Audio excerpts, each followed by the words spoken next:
রাজিম বিসমিল্লাহির রহমানির রহিম। সূরা মুহাম্মদ। হযরত মুহাম্মদ সাল্লাল্লাহু আলাইহি সাল্লাম শেষ নবী এবং বিশ্ব নবী। তার নাম অনুসারে সূরা মুহাম্মদ। এটি নাজিলের ধারাবাহিকতায় তথা কোন সূরার পর নাজিল হয়েছে তা বিবেচনা এটি ৯৫তম সূরা।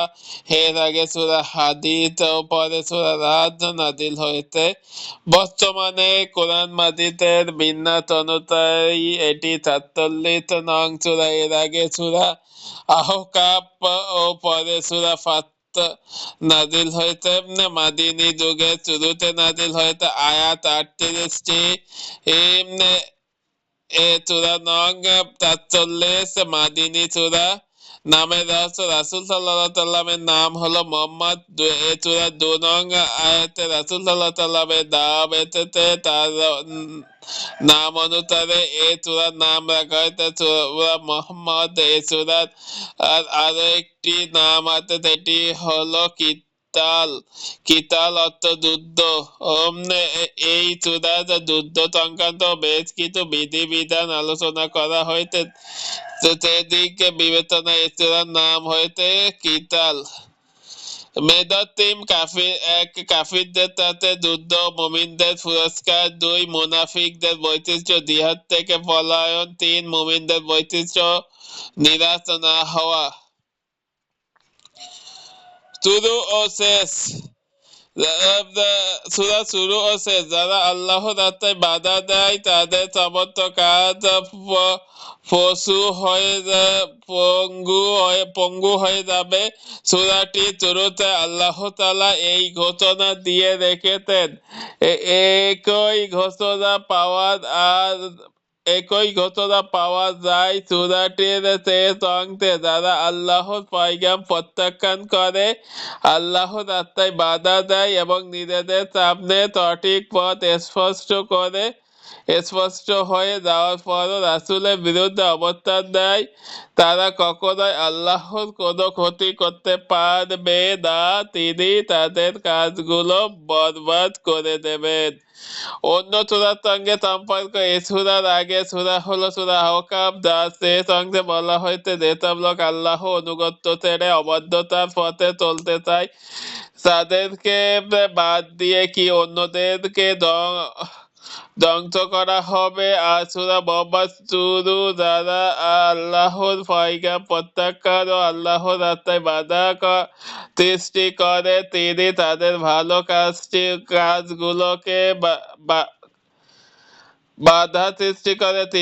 ভালো কাজগুলো বাতিল করে দেবেন। মানে অবাধ্যতা ধ্বংস অনিবার্য।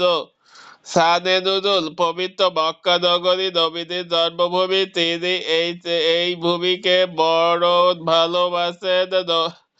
নবুয়তের দায়িত্ব কাঁধে ওঠার পর থেকেই কাফিরদের শত্রুতে পরিণত হয়েছিলেন তিনি। শুধু নবীরা সবাই যারা ঈমান আনত তাদের সবার উপর চলত কুরাইশদের অমানবিক নির্যাতন। অত্যাচারের হাত থেকে বাঁচার জন্য মক্কা ছেড়ে মদিনায় হিজরত করেন নবীজি। অন্য মুসলিমরাও হিজরত করতে শুরু করলো। সহায় সম্বল সব মক্কাতে ফেলে আসতে হতো তাদের। তবু তো সেই সীমাহীন অত্যাচার থেকে বাঁচা যাবে, তাই আরবের বিভিন্ন দিক থেকে ঈমানদারেরা সবাই মদিনাতে এক হতে লাগলো। কিন্তু মুসলিমেরা নিজেরা ভালো থাকবে এটাও মক্কার মুশরিকদের সহ্য হলো না। তারা তার দিক থেকে মদিনাকে অবরোধ করে রাখলো, যাতে করে মানবিক কোনো সুযোগ সুবিধা মুসলিমরা না পায়। এমন পরিস্থিতিতে মুসলিমদের সামনে মাত্র দুটো পথ খোলা হয়: দিন ত্যাগ করে মুশরিকদের কাছে আত্মসমর্পণ করা, আর না হয় হাতে অস্ত্র তুলে নেওয়া। তাই এ সূরার ৪ নং আয়াতে সরাসরি যুদ্ধের আদেশ দেওয়া হয়েছে। মুশরিকদের কাছে শেষ ফয়সালা হয়ে যাক এই আরব ভূমিতে। হয় ইসলাম থাকবে আর না হয় কুফর। এসব মুশরিকদের অস্ত্রশস্ত্র ও বাহিক শক্তি দেখে ঘাবড়াবার কিছুই নেই। আল্লাহর উপর ভরসা করে মুসলিমদের যুদ্ধে ঝাঁপিয়ে পড়তে হবে, এরকম নির্দেশনা দিয়ে আল্লাহ তাআলা এই সূরা নাযিল করেন।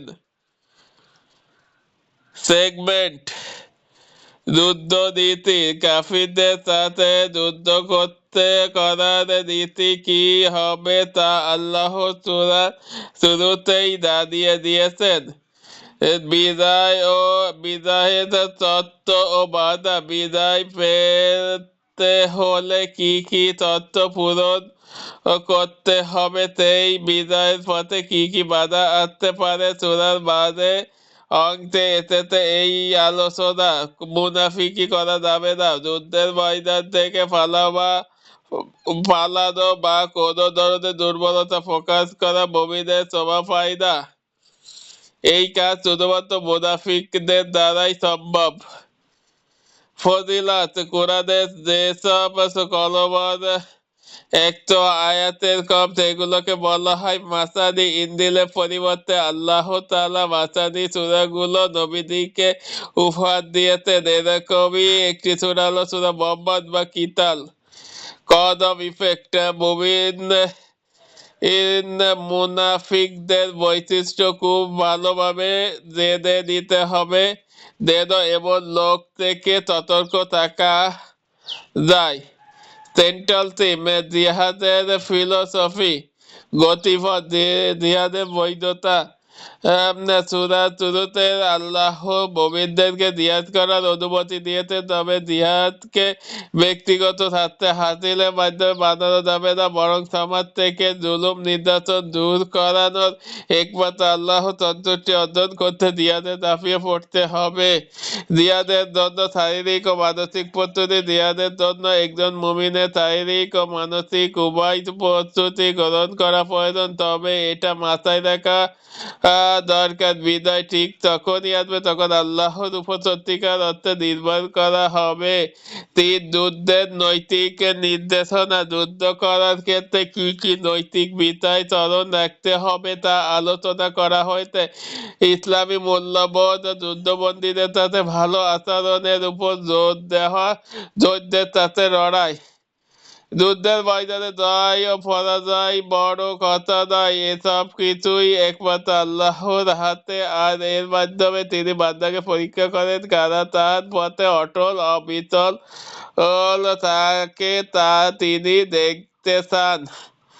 ওভারভিউ 1 থেকে 3, কাফির ও মুমিনদের বৈশিষ্ট্য ও তাদের কাজের বদলা নিয়ে আলোচনা করা হয়েছে। 4 থেকে 6, আল্লাহর মুমিনদের জন্য যুদ্ধনীতি সেট করে দিলেন, তৌহিদের আমল বিফলে যাবে না, তারা পাবে জান্নাত।